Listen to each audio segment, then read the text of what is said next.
ସମ୍ବଲପୁର ସ୍ଥିତ ବିର୍ସା ମୁଣ୍ଡା ପିଏଚ୍ଡି ପଡ଼ିଆରେ ଆରମ୍ଭ ହୋଇଛି ପଲ୍ଲିଶ୍ରୀ ମେଳା। ଏହି ପଲ୍ଲିଶ୍ରୀ ମେଳାରେ 170ଟି ଷ୍ଟଲ୍ ଲାଗିଛି। ରାଜ୍ୟର ସମସ୍ତ ଜିଲ୍ଲାକୁ ସ୍ୱୟଂ ସହାୟକ ଗୋଷ୍ଠୀମାନଙ୍କ ଦ୍ୱାରା ଷ୍ଟଲ୍ ଲଗାଯାଇଛି।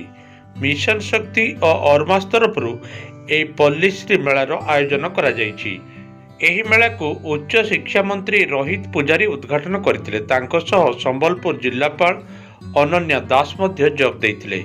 ମନ୍ତ୍ରୀ କହିଥିଲେ ଯେ ଏଭଳି ମେଳା କରାଯିବା ଦ୍ୱାରା ଲୋକଙ୍କ ପାଖରେ ଦେଶୀ ଓ ହାତ ତିଆରି ଜିନିଷ ପହଞ୍ଚି ପାରିବ।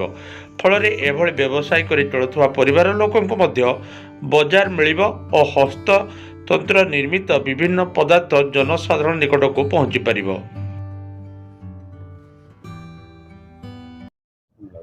ପଲ୍ଲିଶ୍ରୀ ମେଲା ତ ଆମର ଓଡ଼ିଶା ସରକାର ବିଭିନ୍ନ ଜାଗାରେ ବିଭିନ୍ନ ଜିଲ୍ଲାରେ କରିଥାନ୍ତି ଏବଂ ଆଜି ଯେଉଁଟା ସମ୍ବଲପୁର ଜିଲ୍ଲାରେ ହେଇଛି, ଏହାଦ୍ୱାରା ଯେଉଁ ଆମ ଗ୍ରାମାଞ୍ଚଳର ଯେଉଁ ବିଭିନ୍ନ ଯେଉଁ ସାମଗ୍ରୀ ରହିଛି ସେଇଟା ଲୋକଲୋଚନକୁ ଆସିପାରୁଛି ଏବଂ ତାଙ୍କୁ ଗୋଟେ ମାର୍କେଟ ମିଳିପାରୁଛି।